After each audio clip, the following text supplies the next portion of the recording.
반갑습니다. 오늘 나눌 말씀은 마태복음 25장 1절에서 13절, 마태복음 25장 1절에서 13절 열처녀 비유입니다. 합독하시겠습니다. 그때의 천국은 마치 등을 들고 신랑을 맞으러 나간 열처녀와 같다 하리니 그 중에 5은 미련하고 5은 슬기 있는 자라.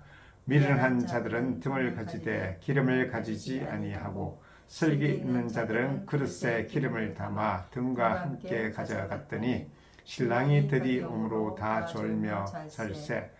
밤중에 소리가 나되 보라 신랑이로다 맞으러 나오라 하면 이에 그 처녀들이 다 일어나 등을 준비할세. 미련한 자들이 슬기 있는 자들에게 이르되 우리 등불이 꺼져가니 너희 기름을 좀 나눠 달라 하거늘 슬기 있는 자들이 대답하여 이르되 우리와 너희가 쓰기에 다 부족할까 하노라. 차라리 파는 자들에게 가서 너희 쓸 것을 사라 하니 그들이 살아간 사이에 신랑이 오므로 준비하였던 자들은 함께 혼인잔치에 들어가고 문은 닫힌지라. 그 후에 남은 처녀들이 와서 이르되 주여 주여 우리에게 열어주소서. 대답하되어 이르되 진실로 너희에게 이르노니 내가 너희를 알지 못하노라 하였느니라. 그런즉 깨어있으라. 너희는 그 날과 그때를 알지 못하느니라. 아멘. 며칠 전 친지로부터 전화를 받았는데 그분의 아내가 보이스피싱을 당했답니다. 금액이 무려 1억 3천만 원이 넘는 엄청난 피해를 입었답니다. 그 아내분이 송금하기 전에 검찰 구속이 될 수 있다는 말을 남편의 친지에게 전화를 했답니다. 그래서 그 남편이 무슨 소리 하느냐, 말도 안 되는 소리 하지 말라 라고 말렸답니다.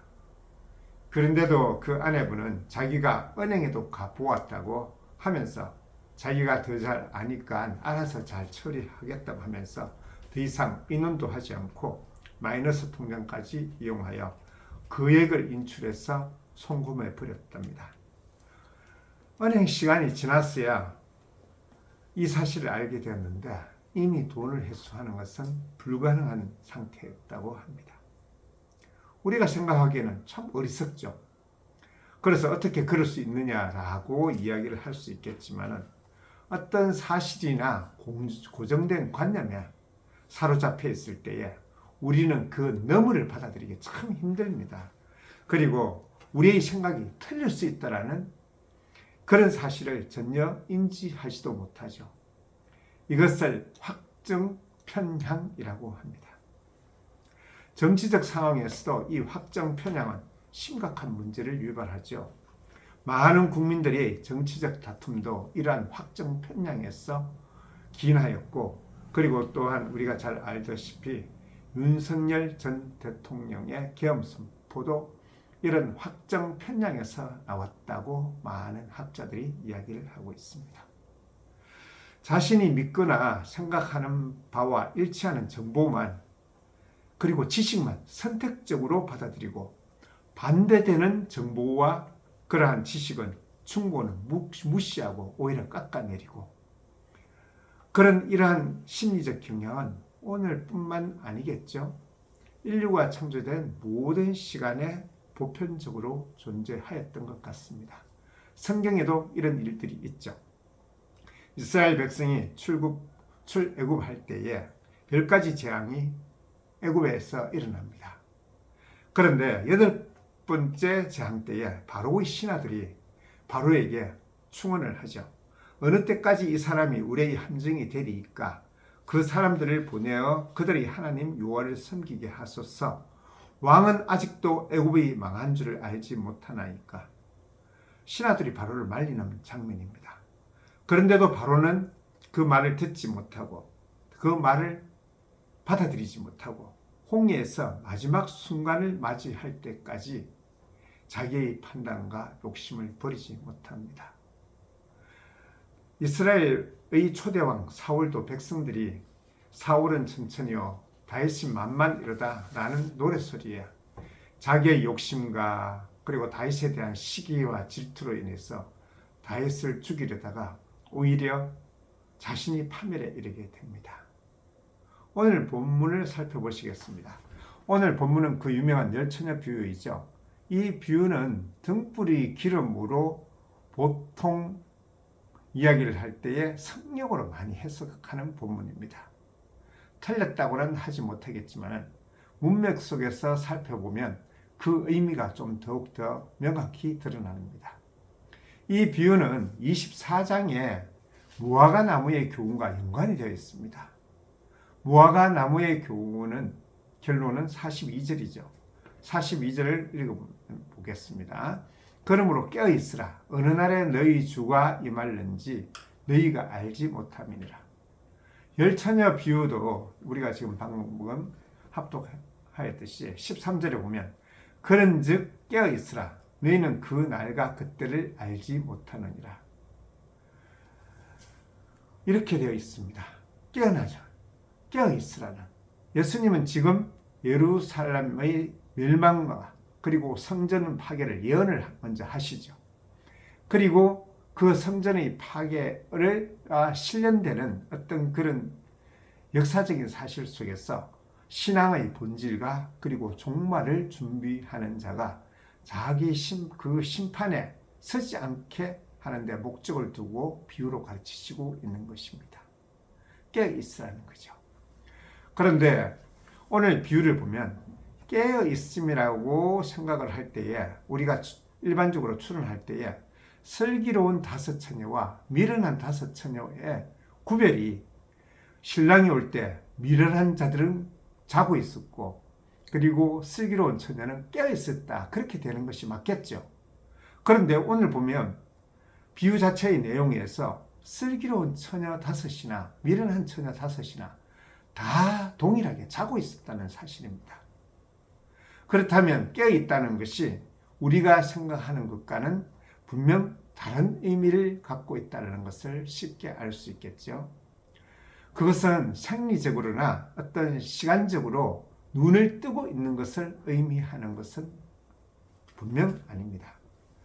마태복음 24장에서부터 계속 연결되는 깨어있음의 의미는 24장 51절에서 알고 있습니다. 51절에서 이렇게 말씀합니다. 어미 때리고 외식하는 자가 받는 벌에 처하리니 거기서 슬피 울며 이를 갈리라. 45절에서 비유가 충성되고 지혜 있는 종의 비유죠.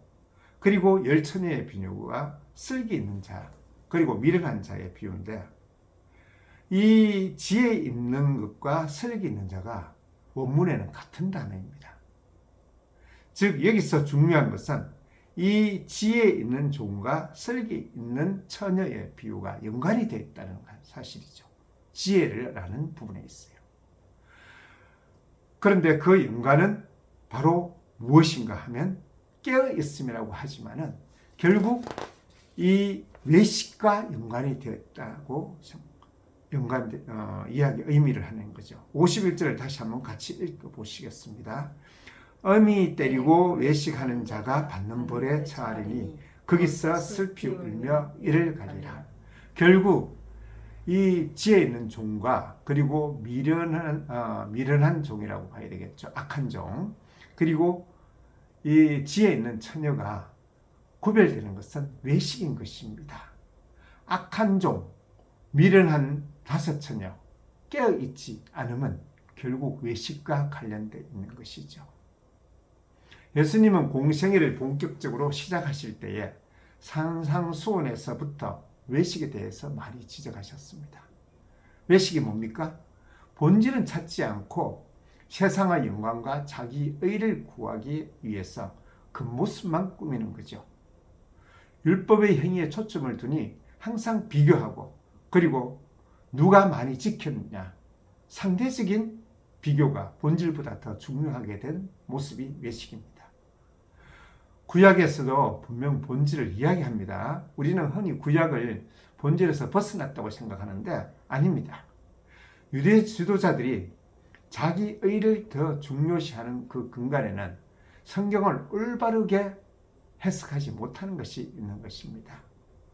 신명기 30장 6절을 보면 너의 하나님 여호와께서 너의 마음과 너의 자손의 마음에 할례를 베푸사 너로 마음을 다하며 뜻을 다하며 내 하나님 여호와를 사랑하게 하사 너로 영생을 얻게 할 것이며 라고 이야기하고 있습니다.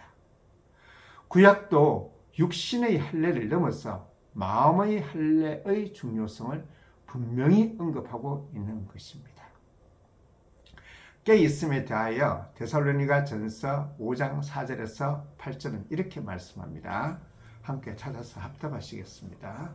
데살로니가 전서 5장 4절에서 8절 말씀. 데살로니가 전서 5장 4절에서 8절 말씀 함께 합독하시겠습니다.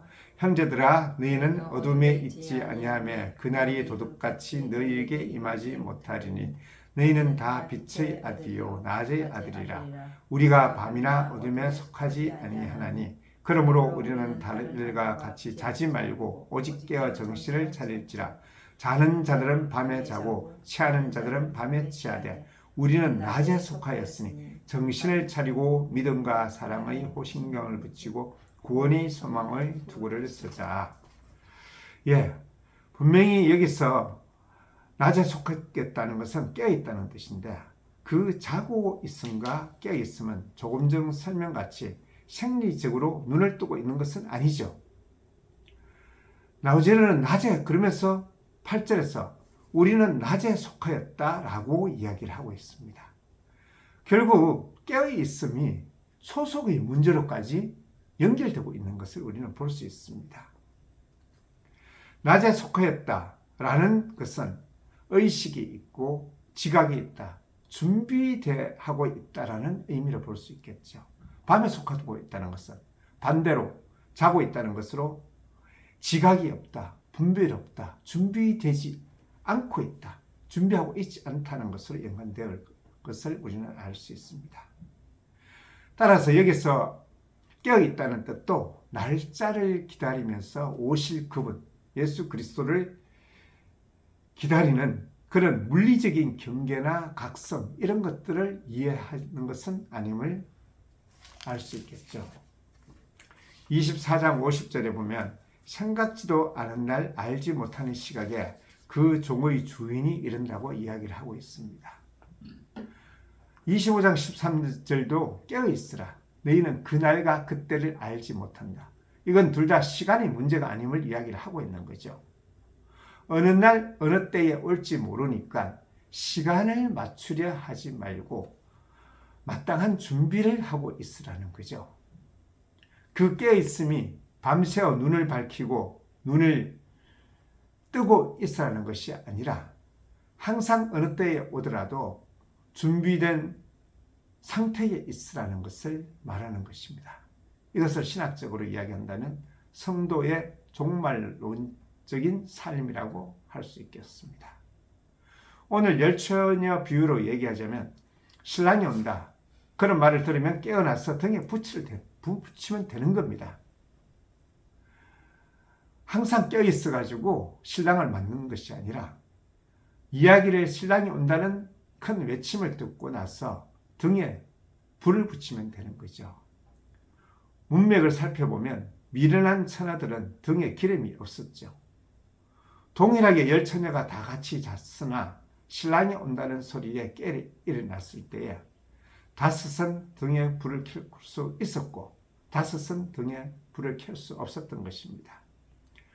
결국 이 핵심되는 오늘 이 내용은 등에 기름이 없다는 것과 있었다는 것이 외식했다는 차이에 있는 것입니다.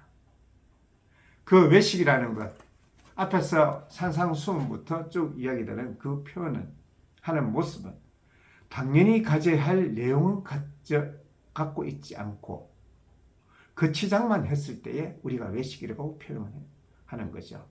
이것은 21장에서부터 예루살렘의 멸망, 성전의 파괴, 제사장 국가로 부름을 받았지만 하나님을 섬기며 또는 율법과 제사법으로 표현된 내용들을 소유하는데 실패한 이스라엘을 지적하는 것입니다. 23장에서는 그것을 외식하는 서기관들과 바리새인들이라고 표현되어 있었죠. 너희가 천국 열쇠를 갖고 너희도 들어가지 않고 그리고 남도 들어가게 하지 못하는 것, 이것이 외식입니다.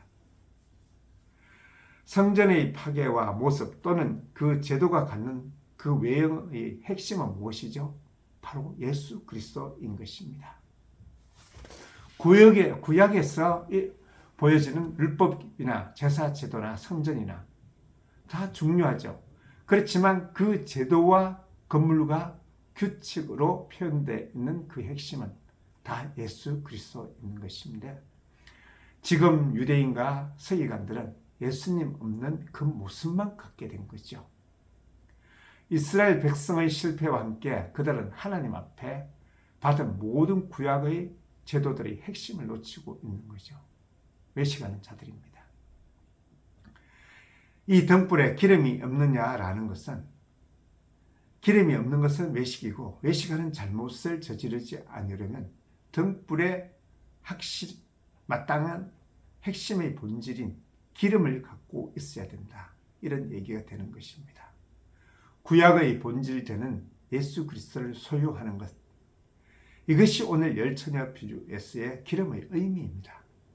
다시 말하자면 이스라엘 백성이 받은 율법은 실패하고 구약 성전으로는 실패했어도 하나님이 예수 그리스도를 이 땅에 보내심으로 그 성전과 제사 제도와 율법이 예표하는 그리고 상징했던 그 모든 것들을 십자가에서 성취하셨고 새로운 생명의 길을 열어주셨죠.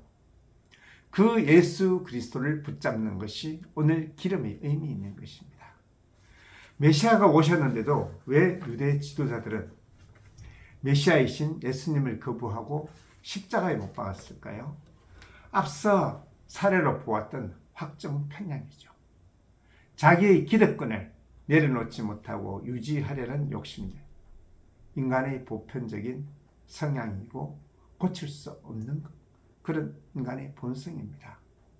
참된 메시아를 소망하고 기다리는 것이 아니라 내가 원하는 모습의 메시아를 구할 때 그 메시아의 모습은 결국 나의 욕심이 투영된 메시아의 모습이죠. 그러나 예수님은 이 땅에 참된 메시아로서 유대인들이 원하는 모습이 아닌 가장 비천하고 낮은 십자가의 자리에까지 내려갔어 우리의 죄를 대신하여 어린 양, 곧 속죄 제물로, 희생 제물로 바쳐짐으로써 우리의 죄의 문제를 해결해 주신 것입니다. 이것을 믿는 자들은 예수 그리스도에 속한 자들이고, 이것을 믿지 않는 자들은 예수 그리스도에서 벗어난 자들이죠. 로마서 8장에서는 이렇게 말씀합니다. 로마서 8장 9절에서 10절입니다. 만일 너희 속에 하나님의 영이 거하시면 너희가 육신에 있지 아니하고 영에 있나니 누구든지 그리스도의 영이 없으면 그리스도의 사람이 아니라, 또 그리스도께서 너희 안에 계시면 몸은 죄로 말미암아 죽은 것이나 영은 의로 말미암아 살아있는 것이니라.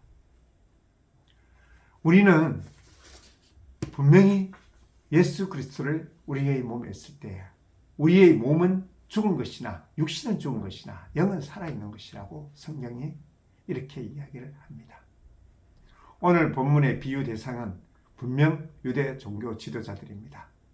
참된 메시아를 알아볼 수 없고 그들의 무지는 오히려 광신과 맹신과 십자가의 살인으로 연결되었죠. 때로 믿음은 분명히 확신으로 나타납니다만 올바른 지식이 없는 믿음은 맹신이며 잘못된 길로 감을 명심하셔야 합니다.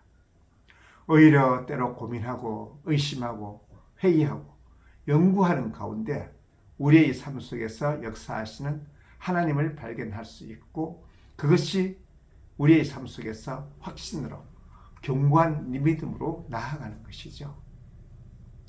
이것이 우리 안에 예수 그리스도께서 계시는 것이며 우리가 예수 그리스도에 소속된 존재로서 살아가는 것입니다. 그래서 사도 바울도 날마다 이 말씀이 그러한가 하여 성경을 상고하는 베레아 사람들에게 대해서 칭찬의 기록을 남겨두었죠. 성경 한 구절을 함께 봉독하심으로 설교를 마치려 합니다. 고린도후서 13장 5절. 고린도후서 13장 5절. 고린도후서 제일 끝부분입니다. 13장 5절 찾으셨으면 합독하시겠습니다. 너희는 믿음 안에 있는가? 너희 자신을 시험하고 너희 자신을 확증하라. 예수 그리스도께서 너희 안에 계신지를 스스로 알지 못하느냐? 그렇지 않으면 너희는 버림받은 자니라. 고집과 완고함으로 나타나는 확정 편향적인 우리의 모든 관점을 내려놓으셔야 됩니다.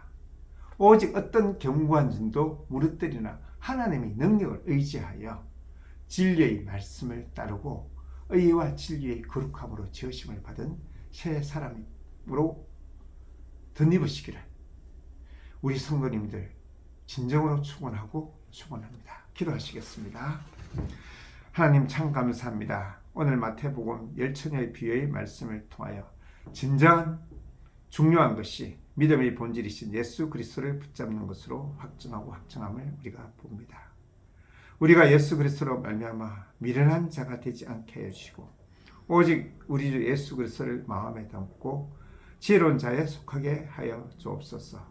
주님께서 우리를 그리스도 예수 안에서 구원하셨고 새 생명을 허락하셨음을 너무나 감사드립니다. 우리를 자녀 삼으시고 예수 그리스도 안에서 완성시키시며 영광의 자리로 우리를 이끄시고 세우실 것을 믿습니다.